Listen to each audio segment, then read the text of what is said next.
PowerBook G3 Wallstreet Keyboard Replacement. Replacing this keyboard is easy and takes only a few minutes. Remove both expansion bay modules using the levers on the front of the computer. Insert your index fingers inside the expansion bays and search for the two ribbed tabs on the underside of the upper case. The tabs are located near the bottom corners of the keyboard. Pull the tabs toward yourself and the keyboard will pop up. Pull the keyboard forward to disengage the tabs holding it and back and rotate it toward you.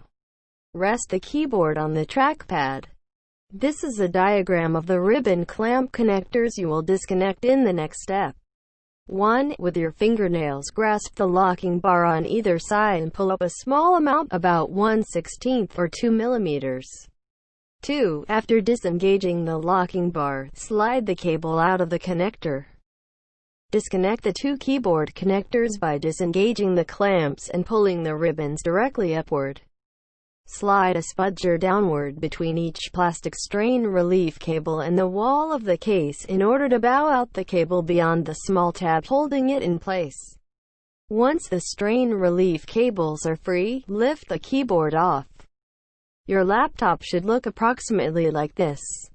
Remove the two Phillips screws from the heat shield. One screw is shorter than the other. When putting the Wallstreet back together, this screw goes in the middle of the heat shield. Grasp the metal handle on the heat shield and pull up and toward yourself.